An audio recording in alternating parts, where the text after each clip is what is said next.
Good morning, and thank you for joining us for our latest Ontario Medical Association briefing on important healthcare issues in the news. My name is Dr. Andrew Park, and I'm the president of the OMA, which represents more than 43,000 doctors across the province.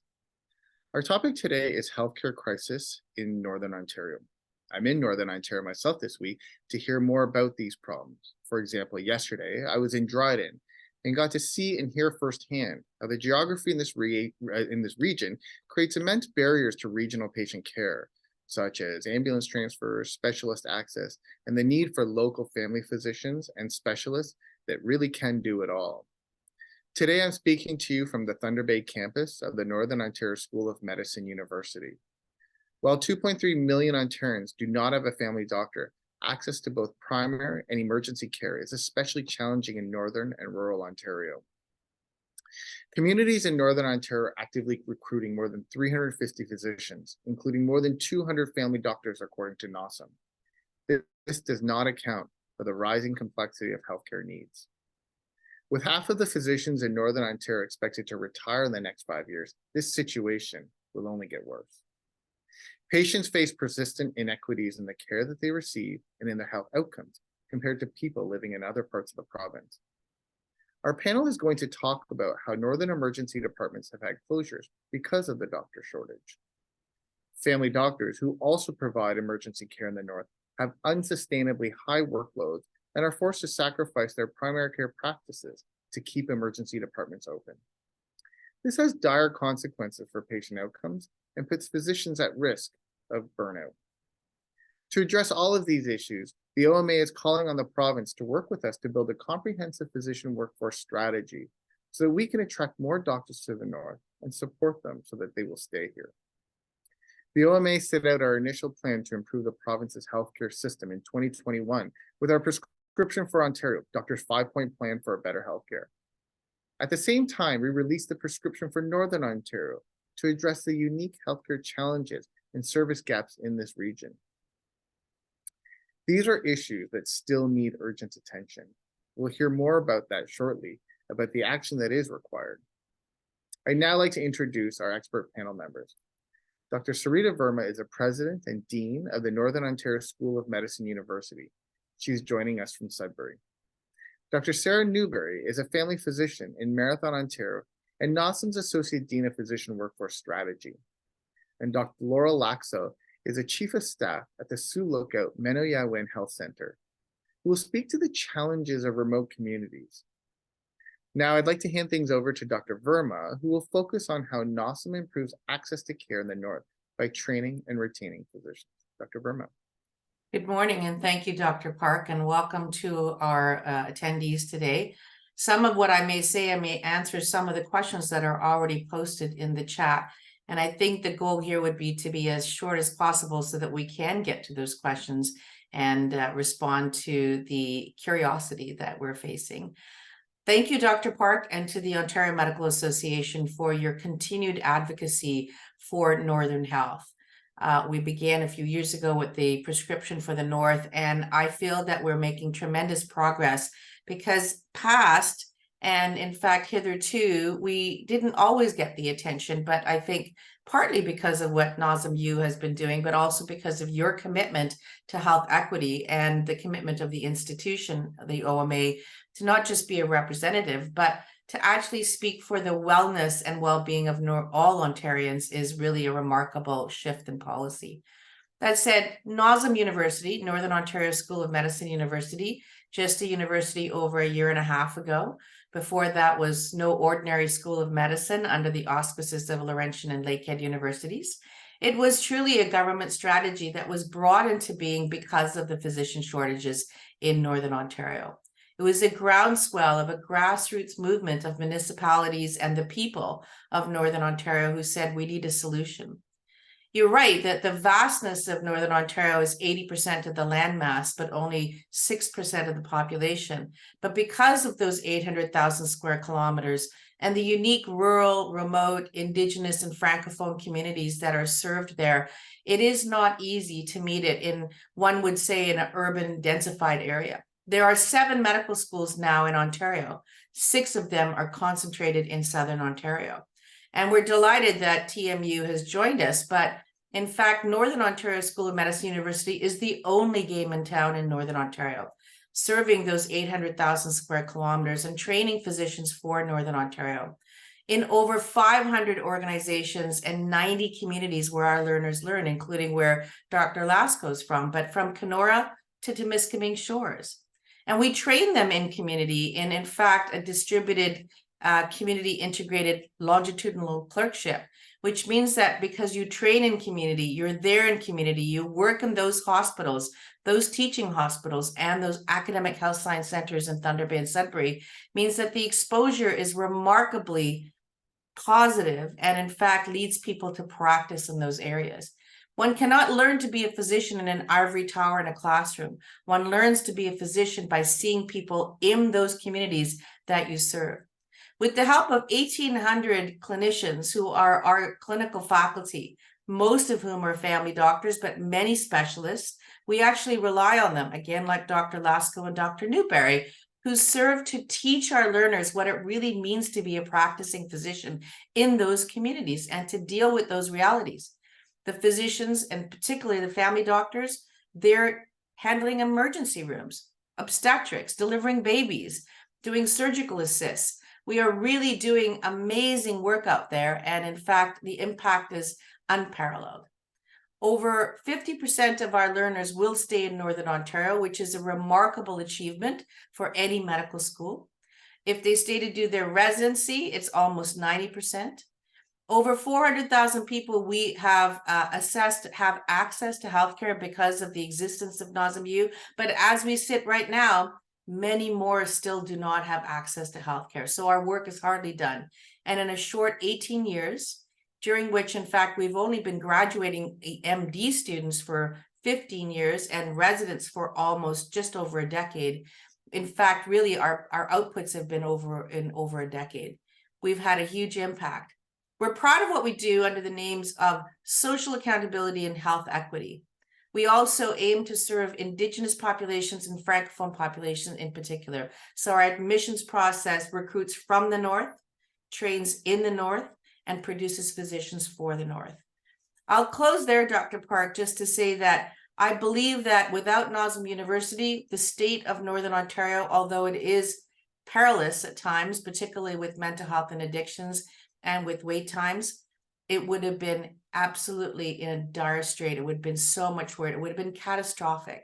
So we're really pleased that we're able to serve the people of Northern Ontario. Miigwech, merci beaucoup. Thank you very much. And I look forward to some of the more meaty questions that are coming in the chat. Thank you. Thank you, Dr. Verma. That's incredible work. I'd like to now hand things over to Dr. Newbery, who will talk about the increasing need for doctors across Northern Ontario. Dr. Newbery. Yeah, thank you so much, Dr. Park. It really is a privilege to be joining you today. And I'll just share that I'm joining you from the community of Marathon, which is 300 kilometers east of Thunder Bay and about halfway between Thunder Bay and Sault Ste. Marie. And I'm going to ground my comments, again, just in the context of our geography and our population. Dr. Verma has mentioned that it's 800,000 square kilometers that we have in Northern Ontario, but to make that real, that's 25% larger than the state of Texas. And we think about Texas being a really big state. We have only 5 small urban centers across the north, and we have a population of less than 1 million people. That's less than the population of the city of Ottawa, spread across that whole huge geography. And that creates challenges, as you have mentioned, for delivery of care and for patients to access care. We know, too, that our population has a lower life expectancy than the rest of the province of Ontario by 2.5 to 3 years. We know that we have a significant burden of chronic illness and a significant burden of mental health and addictions. In fact, 5 of the 7 public health units with the highest opioid death rate in the province of Ontario are 5 of the 7 public health units in Northern Ontario. So we have a population that struggles with significant health needs. We know that patients all across the north want to receive their care as close to home as possible. They want their care to be provided by family doctors and local teams.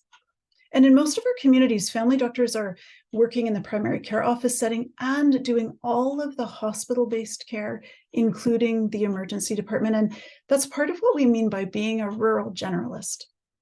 In many of our communities, we only have family physicians, and they are supporting all of the care delivery in the hospital setting. And Dr. Laakso will speak to that as well. But in our current health workforce shortage, that has meant for many of our physicians that they have needed to make the choice between being in the office, seeing patients who need ongoing care delivered by someone who knows them well, or being in the emergency department to keep that service open, because that's also critically important for our communities. And that challenge for physicians has been a heavy burden to bear.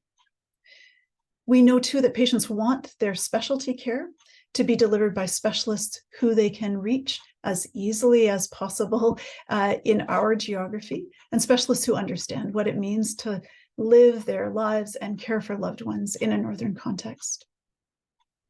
You mentioned that as of June of last year, we were actively recruiting for more than 360 physicians across Northern Ontario. We needed 200 of those to be family doctors and more than 110 to be rural generalists. So physicians in small communities like Marathon and Sioux Lookout who are providing that comprehensive care both in the community and in the hospital.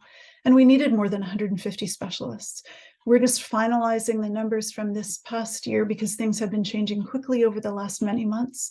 But certainly the numbers that we're seeing in terms of our need for family physicians and our need for specialists has in fact increased.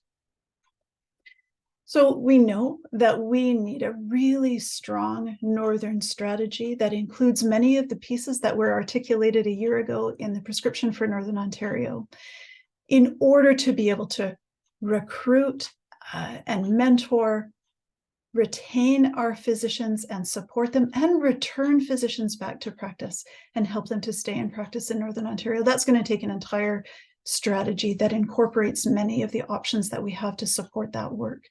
I'm going to use a northern analogy and say that we need a way of ensuring that all of us across the healthcare system are in the same canoe and paddling in the same direction to serve and to support the physician workforce strategy for Northern Ontario.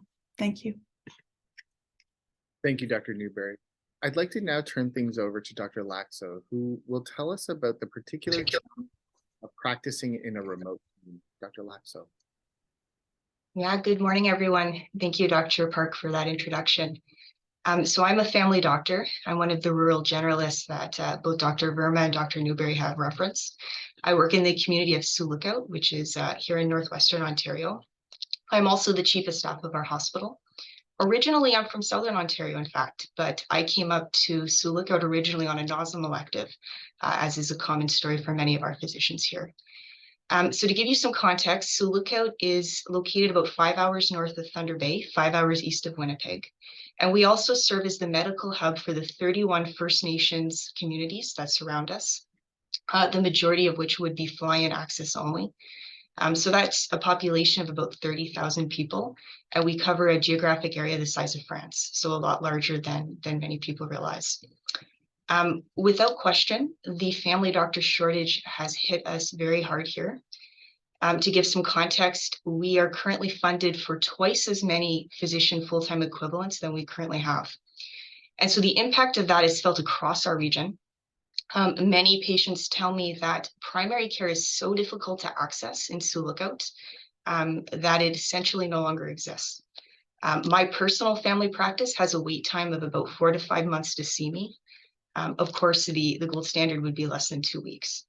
And my patients have a family doctor. Those wait times are quite a bit worse for those who do not.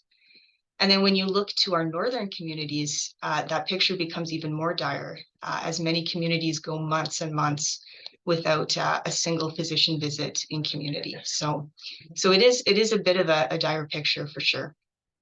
And part of the reason for this lack of access to primary care, as has already been discussed, is our group of physicians is the same physicians who provide primary care, but who also provide essential hospital services, which includes staffing the emergency department.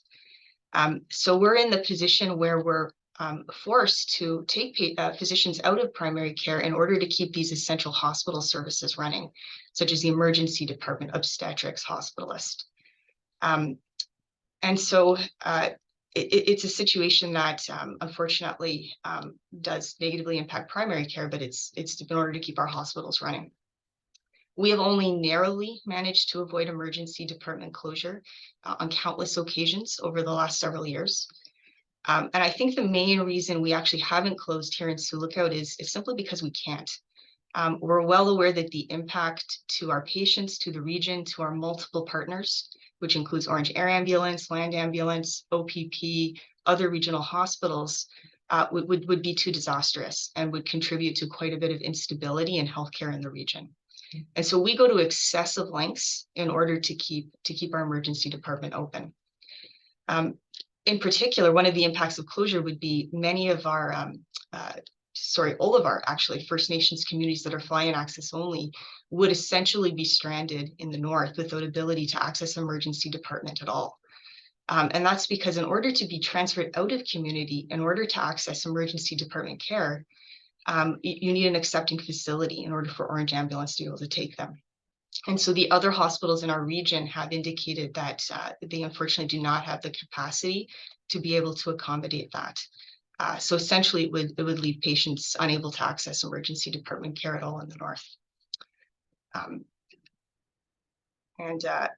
So one of the other things I did want to mention as well is we are actually the second busiest emergency department in the region after Thunder Bay Regional, which is something a lot of people don't realize. And so just with that volume, there is quite a bit of pressure on us in order to keep our doors open because the nearest hospitals wouldn't be able to accommodate that volume. It certainly is a challenge for us to be able to practice medicine and to thrive in this kind of work environment. Puts a lot of stress and pressure on our physicians.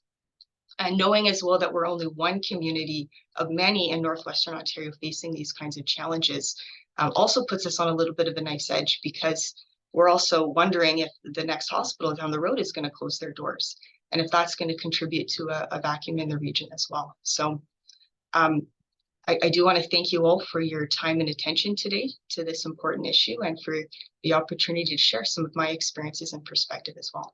Thank you very much, Miigwech. Thank you, Dr. Laakso, and thank you to all of our panelists for sharing their expertise.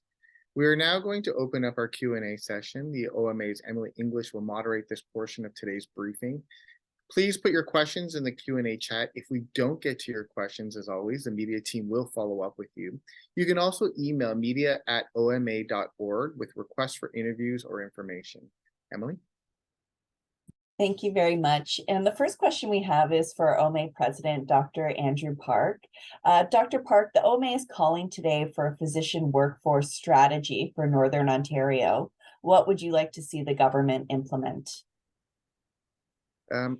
Whenever we have a workforce strategy, I think it's really important to have the data of what is needed where and how we then use that data to plan for what physician resources are required in each area, each city, and have some flexibility for those regional centers to be able to determine where they need to flex and where they need that built-in flexibility for their own physicians. When I was in Dryden yesterday, I was struck by how, as Dr. Laakso mentioned, each of these communities in the north feels that while they may have the complement that they need, if it goes down one physician, they're down a quarter of their emergency shifts. So now they're making these really difficult decisions. The local partners need to have a say in how those physician resources are deployed, and that's a discussion that we need to have in a bilateral fashion with government, so that we ensure that the communities are well supported, they have the redundancy to do the work that they need to, and they're not burning out at alarming rates. Thank you very much. And we have a question from Len Gillis with Sudbury.com. I'll direct this one to Dr. Sarah Newbery.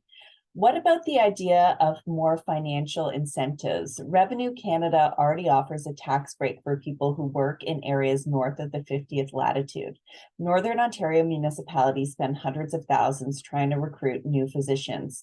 How helpful might it be to have OHIP provide an incentive billing code for physicians living and working in the north?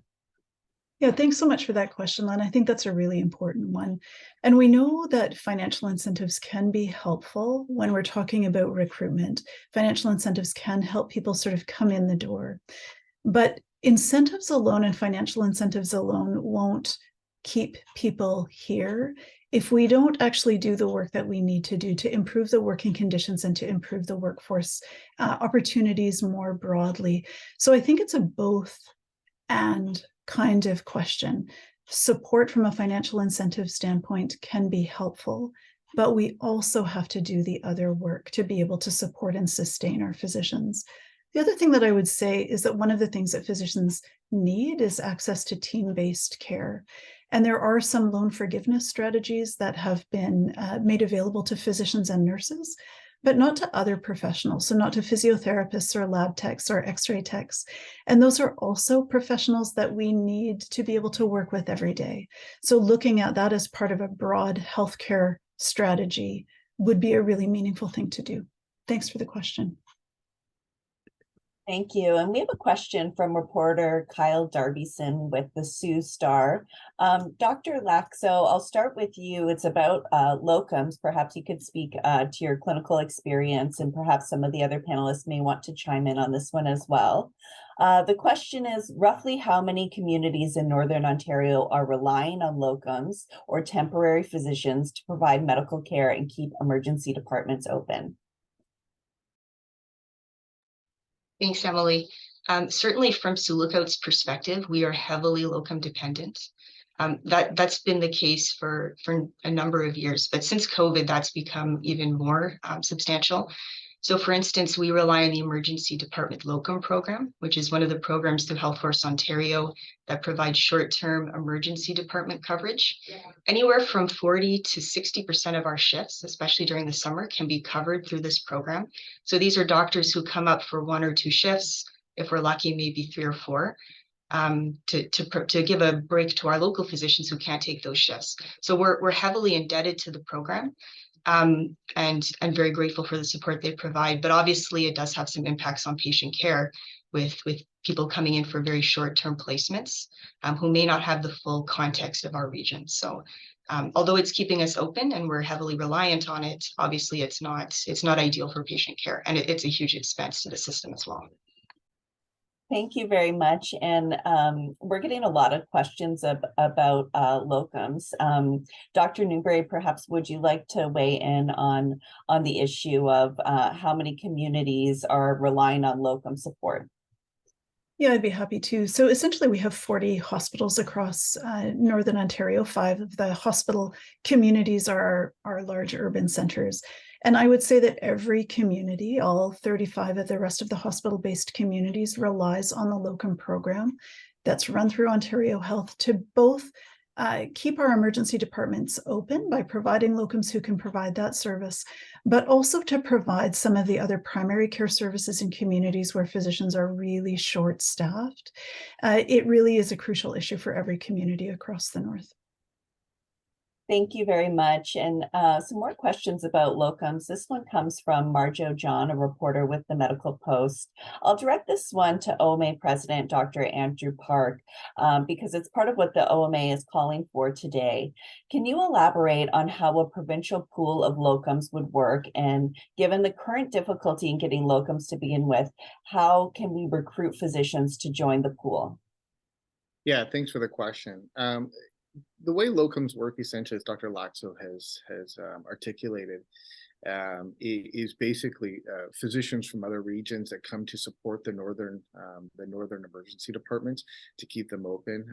As Dr. Newbery has said, other physicians as well. We have specialist programs where specialists will come in and do temporary locums in the north.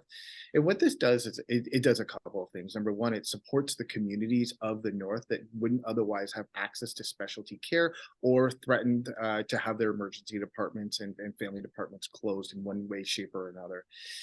In terms of how do we recruit physicians to join this pool, I think it really goes back to a fundamental understanding of how we support physicians in general. Dr. Newbery started talking about teams, and I think how we best support our physicians are how anybody really has satisfaction in a job, and that's it. We're really running a marathon. You don't want to feel like you're sprinting that entire marathon. There has to be that ability to flex. There has to be some autonomy in your job. There has to be some support in your job. And right now, that's not what you're typical physician in the north is experiencing. They are having a real bandwidth issue because they're being stretched to their fullest extent, as Dr. Laakso talked about, in terms of how our patients access her. So that's how locums really help both the community of patients as well as the physicians. And talking about how we support them is really rooted in how we support any worker, and that's to give them the supports that they need. For example, team-based care would be a great start. Emily, could I weigh in? It's Dr. Verma. Yes, of course, please. Thanks, and thanks for the question. And in fact, the focus on locums is a really interesting one. It is a very important pool from which, as a physician-based pool, it provides mostly a short-term and an emergency basis coverage. It is not a long-term solution. And some of the challenges with that is that people need to feel that they can make a commitment to the community that they want to settle in and practice in. And a 2 to 4 week locum is an easy sort of come in and do something, but there's no follow-up, there's no continuity, and the patients don't feel connected to that physician at all. The solutions that Dr. Newbery alluded to, and in fact, Dr. Laakso did, one is interprofessional practice and expanding the pool and the scope of practice beyond physicians alone, who are fairly long trained, takes a while to make a doc, and it's an expensive commodity. So expanding scope of practice for physicians, nurse practitioners, and midwives and others, that is happening, is actually not a bad option for Northern Ontario. Kate Rutherford has mentioned as well, artificial intelligence using virtual medicine. There are solutions there that require investment in both, as I said, interprofessional practice and teams and family health teams, which need to be invested in, but also in virtual medicine and the infrastructure needed for broadband and Wi-Fi in Northern Ontario. And then finally, Northern Ontario School of Medicine University can keep, producing the learners who go out into communities. But for them to be retained in Northern Ontario, it requires a community of practice. It requires housing. Andrew, and to the participants, we have a shortage of housing, and physicians or locums or even learners need to have housing. They need to have schools for their kids to go to. They need to have great environments in which they have turnkey office operations, and they need to have jobs for their trailing partners. These are all things that municipalities have to do to be able to support the work that NOSM is doing, which is we can produce the learners, but to recruit and retain them, there needs to be a recruitment and retention package that is actually very attractive to physicians. In the context of a buyer's market where the South and all of Canada, in fact, are also looking for physicians, we're essentially competing for the same pool of graduates.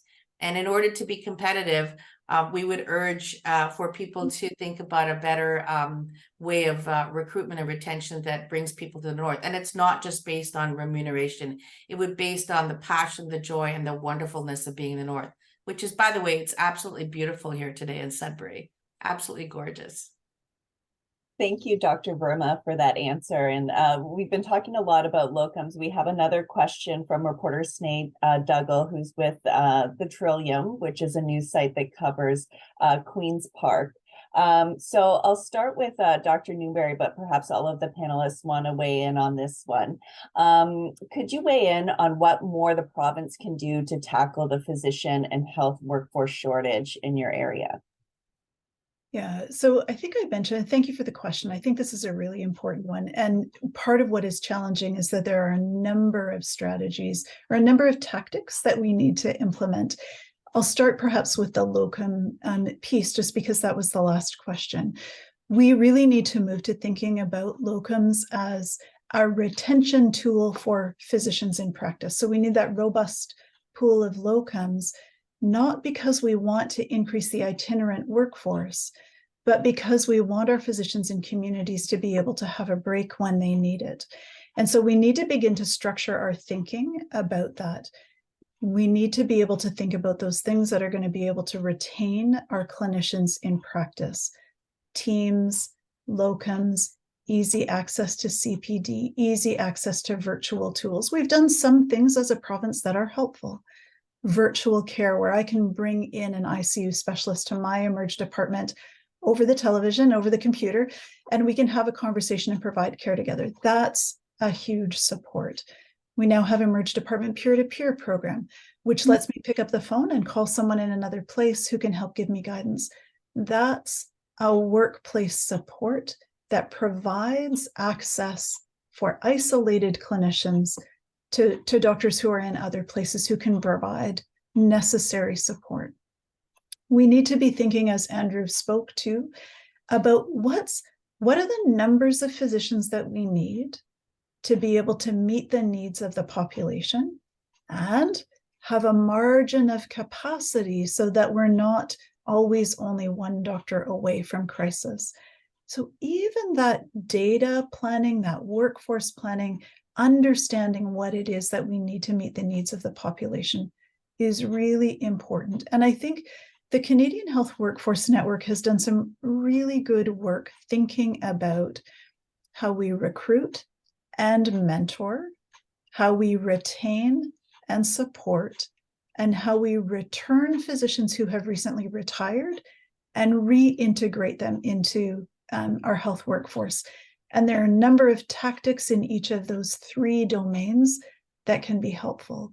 The last thing that I would say is that if we can create a broad strategy under which we can actually implement some of those initiatives and measure their effectiveness with a point of accountability where there's responsibility for course correcting when those tactics aren't working or when we need to improve our initiatives, that will help us to move the needle. Right now, there's no single point of accountability or measurement for the things that we have done as a province. And I think that will really help make a difference to move us forward. Thank you very much. And Dr. Laakso, would you like to add on what more needs to be done to help the health workforce shortage? Yeah, for sure. I love all of Dr. Newbery's comments. I think she's captured so much of it. But I think one of the things that comes up repeatedly is we're a very unique health system in Northern Ontario. And I think there needs to be a recognition that we need unique contracts and some flexibility in terms of how the incentive programs run. Previously, we've already discussed specialists. Having increased specialist support does a lot to retain and to be able to recruit physicians off the beginning. Because physicians working in a rural community like this, it can be very isolating, especially if you're in the emergency department at night, trying to find a specialist to ask a very specific question to. So greater specialist support definitely is a recruitment tool. But these have to be unique contracts. It's not a similar workload to a large hospital and a tertiary center. So there has to be some flexibility with that. And even for our emergency department contracts and our primary care contracts. So I think having some recognition that the North is a very unique place and there needs to be some representation from Northern voices when these are being looked at.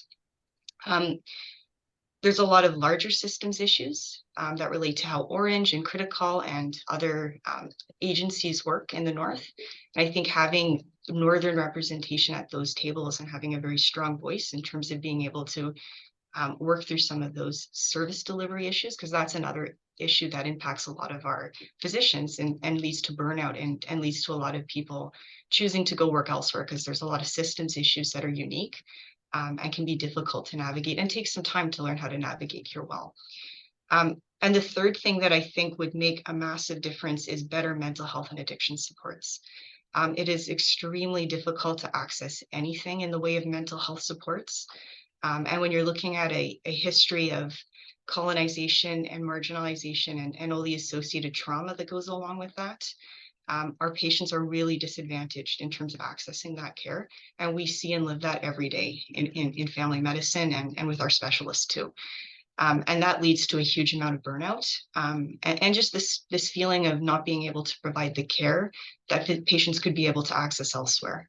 And that's hard for physicians. And so I think if there's anything the provincial government could really do to improve healthcare in the North is really taking a look at mental health and addictions and directing some of that resources our way. Thank you very much for adding that perspective to the conversation. Before we move on, Dr. Verma, did you also want to weigh in on what more needs to be done to improve the health workforce issues in Northern Ontario? Absolutely, and I do want to pick on what Dr. Laakso just spoke about. Northern Ontario has 4 times the rate of mental health and addictions and deaths from opioids than in the country and in the province. And the issues are deeply ingrained in colonialism and post-traumatic syndromes as a result of so many who are survivors of residential schools, but also remote communities, and access to care is so terrible.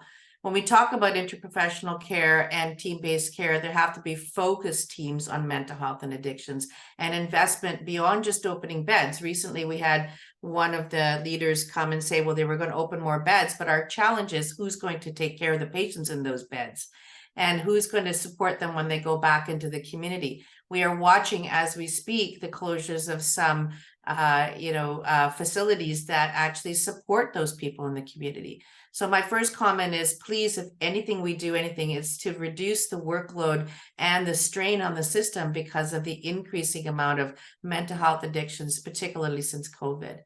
I'll make a particular pitch, which is a little different than what you've heard so far, which is for NOSMU to be successful, we are looking to expand our medical education and our residency programs, and we're looking to double our medical school entry, as well as we're opening 20 new residency programs. We're doing this because we are successful, because we train people in the communities. We don't train them all in downtown Toronto in a tertiary quaternary care hospital where I worked for 15 years. We train them in those communities where they feel comfortable and competent to stay. But we have not necessarily received the support that we need to stay financially sustainable. And in order for all the medical schools in Ontario to continue to do the work that they need to do, there has to be advocacy to help us deliver. We're being funded at the rates in 2010. We need a 29% cost of living increase, and we cannot continue to subsidize medical education on the backs of our clinical faculty. And thank you, Dr. Verma, for adding that perspective to the conversation. Another question along these lines from the media. This one is from Mansimran with Y Media Group. I'll give this one to Dr. Andrew Park, who can speak more broadly to the doctor shortage. The question is, a recent survey stated that 4.4 million Ontarians could be without a family physician by 2026. So how do we fill this gap? Many Ontarians are already struggling. Yeah, thank you for the question. This is presenting a huge challenge and is something that's very existential to healthcare as we know it in Canada and certainly in Ontario. I think there's 3 ways to really look at the life cycle of a family physician, and that is the training process, as well as the early stage career, and then the end, the retirement or the latter parts of their career. And I think each of those phases really needs to be examined about how we bolster primary care, family medicine, and think about these things so that we encourage more students to choose that as a career choice and continue to do comprehensive family medicine, that cradle to grave preventative care medicine that keeps our populations healthy and is able to respond to those acute needs of their patients. The group that are working are very clear about the challenges that they face, and that's number one, that they lack the supports to provide the care that's necessary. As all my fellow panelists have talked about, how we build and develop teams that can support physicians doing the work will increase the capacity of the physicians to actually take on more patients, be able to do the job in a more fulsome way. Because right now that is a real a barrier. The other thing that I would say is that the Ontario College of Family Physicians quotes about 19 hours of administrative work that goes on top of patient care. So you have your patient-facing job, and then you have your night and evening job of filling out forms and doing the administrative tasks that are required to care for those patients. That needs to be drastically streamlined in order that physicians can either have the bandwidth to enjoy their evenings and have that time to themselves, or to be able to take on more patients throughout the day. And both of those things are really important to decreasing the burnout that our family physicians are facing. And I think both of those also speak to the latter stage physicians that do see a career path that supports them in doing the work at the latter stages of their career, as opposed to going, as I said, that nonstop, full bore pace of work that is not sustainable for anybody in their careers, let alone being a full service comprehensive family physician. So all of those things I think are important strategies to say, how do we increase or improve the capacity of our system to absorb the millions of patients in Ontario that do not have a family doctor. Thank you very much. And we have another question about mental health. I'll direct this one to Dr. Laakso because you've already touched on this important issue. So this comes from reporter Len Gillis with Sudbury.com. He's asking, what about mental health? Many of the concerns in Northern Ontario focus on our physical well-being, but it seems more and more that we are hearing about concerns for mental health. How urgent is it right now to address mental health concerns in the North? Yeah, thank you. Great question. I think the short answer to that is very urgent. We're in a mental health crisis. I don't think it's too much of an exaggeration to say that, especially when we're looking at the Sioux Lookout catchment area, our First Nations, our remote First Nations communities. You would be very hard pressed to find a single person in community who hasn't lost someone to suicide. And certainly as a physician, I don't think you would find a single physician in our region who hasn't lost at least one patient to suicide in the last year or so. It's a crisis. It impacts physical well-being. It impacts generational trauma. So it's something that then gets passed on to the next generation and becomes a mental health crisis that continues and perpetuates itself. It has a huge impact, of course, on the physician and the nursing workforce who have to live with the trauma of that as well. In our emergency department here in Sioux Lookout, at any given time, we have 4 or 5 patients who are admitted on a Form 1, waiting for access to a mental health facility. We have had patients wait as long as 11 days. And so this is in a room in our emergency department, no windows, unable to access a cell phone because they're on a Form 1, they're acutely suicidal. And that's the safest place we have for them, but obviously that's traumatizing and is not the way to really to provide care to someone who's in an acute mental crisis. But that's our daily reality here.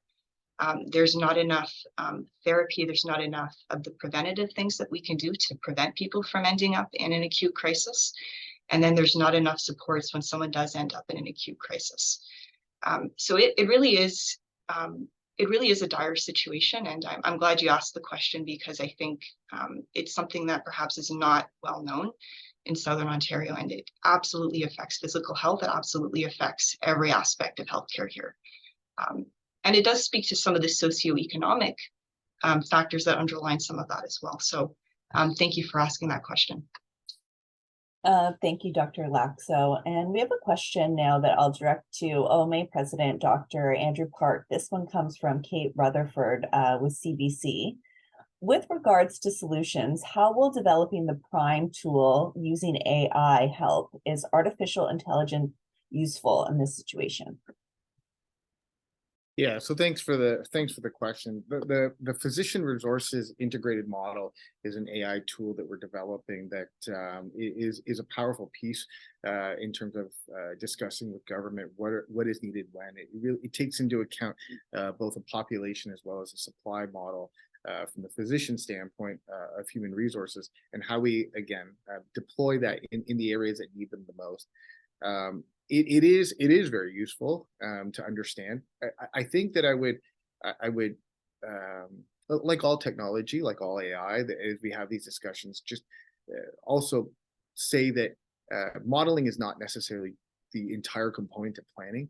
Communities have been planning for generations, and they continue to do so. They understand the needs that they have within their communities for the workforce needs. We've been talking about locums. We've been talking about bandwidth. We've been talking about what it takes to keep emergency departments open. So yes, PRIME is very important. It gives us a modeling of what is required, but it's not necessarily the entire be all to the planning that the individual communities know and know that they need.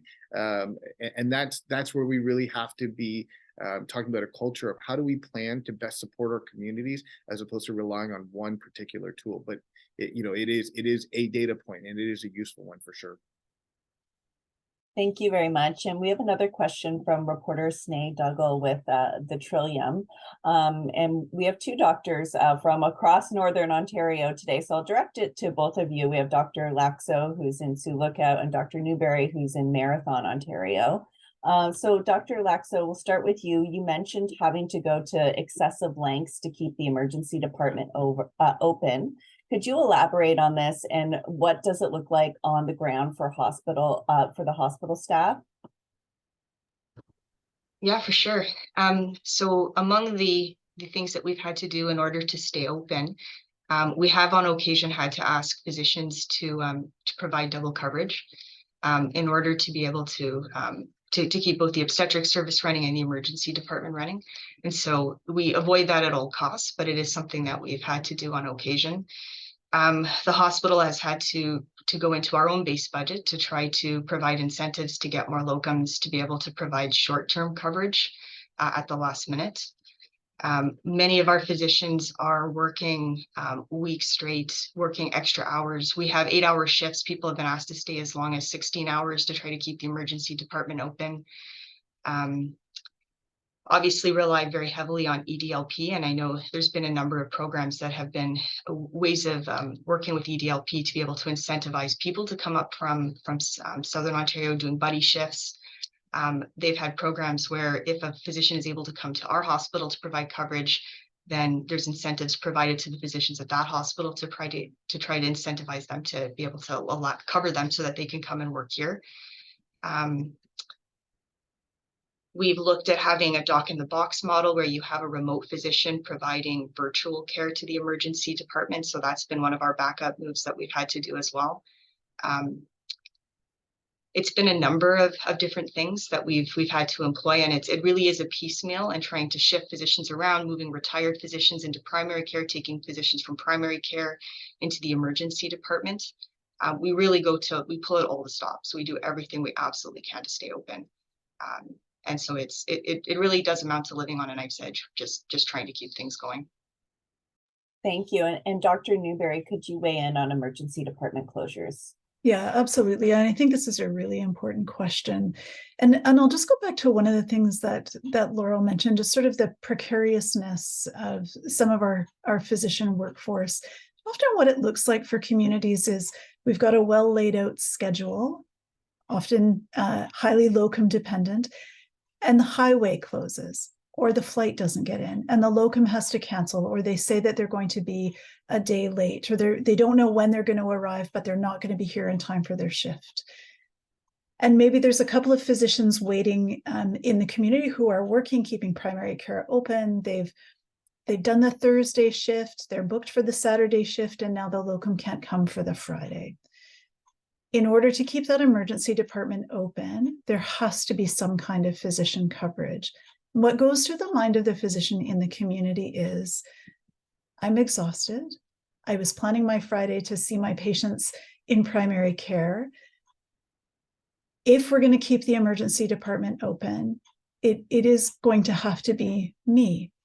Who am I to say I'm too tired? Who am I to say I can't reschedule my primary care clinic? Okay, I'll pick up that other shift.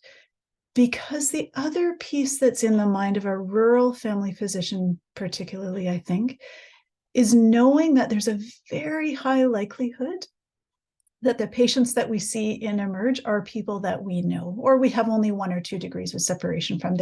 Our child's teacher, the grocery store clerk at the grocery store who we see all the time, and the neighbor down the street. Those are the people who are accessing the emergency department. And when the emergency department is closed, physicians carry a burden of knowing that if they had just dug a little deeper, if they had just found a little bit of extra energy, they could have kept that emergency department open. That's kind of the emotional struggle that rural physicians encounter quite frequently. Sometimes the locums that we're scheduling last minute. Sometimes they don't come. During the course of this webinar, I've had a few texts about one of our local docs who's supposed to be in Emerge today, having been called away on a family emergency. And we're scrambling today to get the emerge covered so that it can stay open. It's a very live issue, day to day and week to week for communities all across the North. Thank you. And Dr. Park, would you like to weigh in on emergency department closures? Yeah, I mean, I think that Dr. Newbery did a fantastic job and said a lot of what I was going to mention is that for physicians, this is incredibly burdensome in terms of the weight of saying we want to do everything that we can to help our communities, to take on more patients, to do the work that is required. And it's that feeling of digging a little bit deeper, but when you're doing that on a constant basis, it feels like there is a limit to that. The other thing that I would also mention is that what struck me about my visit to Dryden yesterday was that they're keenly aware of what's happening in outlying communities. And so there is a real sense of partnership of how do we best support those communities, because we know that the emerge closing in Sioux Lookout, the emerge closing in Dryden has impacts for communities that are between 1 to 2 hours away because of the need for patients to seek care, and they will go to extraordinary lengths to do so. And so that's a real challenge that the physicians here face. And I can't speak enough to the incredible amount of resilience that has been displayed, but there is a limit to that, and it's really important that there's a call to action to support the physicians in the North to have some degree of flexibility in their work lives. I think another point is, Dr. Verma, here that needs to be very patently clear is that if an emergency room closes on University Avenue or any amongst the 13 fully affiliated hospitals in Toronto, there are other emergency rooms you can go to. There are also multiple other sources of care, including walk-in clinics. If you close an emergency room, let's say in Wawa, it's a multi-hour drive. And if you're ill, you're delivering a baby or you're having a heart attack, your healthcare is in perilous danger. So it's not the same thing. For 200,000 people in Northern Ontario, a trip to the doctor is sometimes by a plane. And nowadays, planes are not always reliable. So this is not a situation where you can just hop on the subway or get a Uber and go somewhere else. Thank you very much. And a reminder to reporters as we near the top of the hour that you can put questions in the chat, and we'll do our best to pose them to the panelists now. You can also reach out to us at media@oma.org following the briefing, and we can arrange individual interviews. We have another question from reporter Kate Rutherford with CBC. I'll direct this one to OMA President Dr. Andrew Park. Isn't training new doctors a long-term solution? What is happening to resolve the crisis now? Yeah, absolutely. I mean, yeah, it takes many years to train a doctor, but it's part of the solution. I think we have to be forward-facing about how we see a problem. Certainly, there's the immediate crisis, and that's something that is obviously incredibly important. When I talk about solutions for the immediate future or how we tackle this in the short term, I think it's partly there's a couple of different ways of looking at it, but the big picture is that it's really about the capacity of the system, and how we reinforce that. So again, talking about those things where we talk about team-based care, where we talk about decreasing the administrative burden, however we look at the human resource challenges that we have and what that looks like in terms of international graduates, pan-Canadian licensure. What we're looking at is how do we bring in the necessary workforce to help tackle this problem, but also how do we empower the existing workforce, which is where we have the greatest built-in capacity to actually flex a little bit to be able to handle this problem. So those are the immediate solutions. And then yes, we need more trainees. We need more doctors coming down the pipeline. We need a sustainability of our system, because as you've heard over and over here, there is a piecemeal approach to this. That's not a sustainable approach to healthcare provision in the next 30, 40 years, but we do have a real problem today.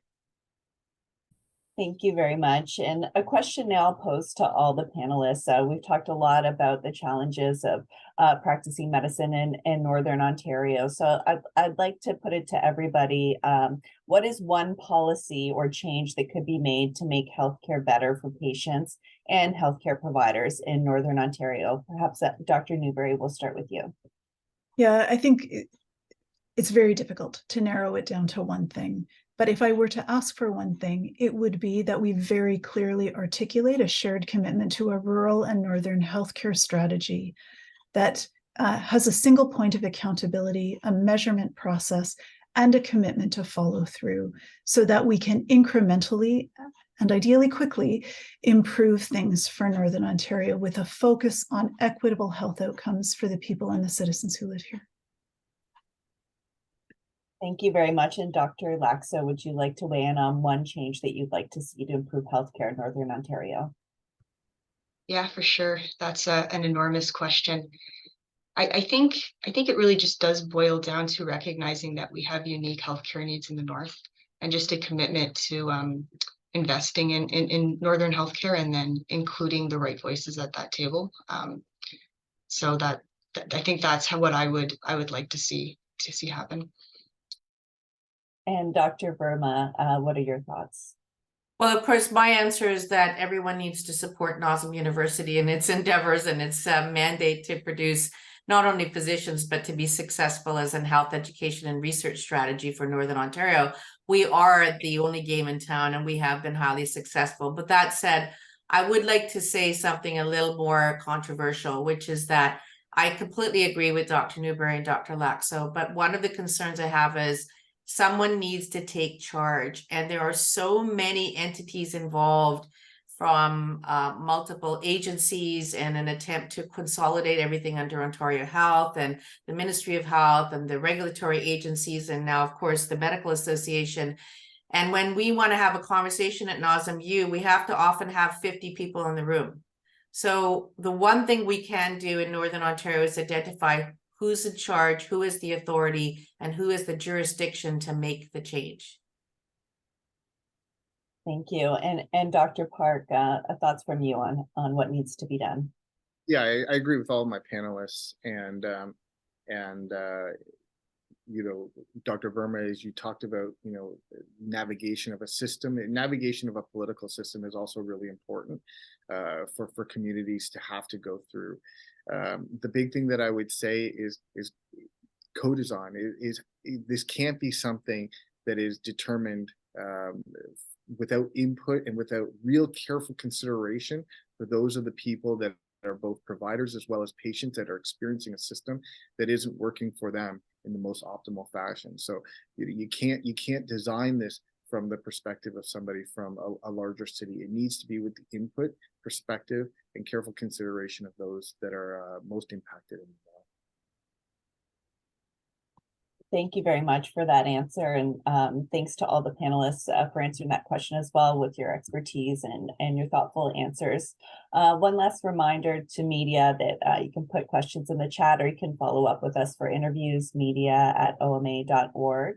And we're nearing the top of the hour, so I will throw it back over to OMA President Dr. Andrew Park, who has some closing remarks.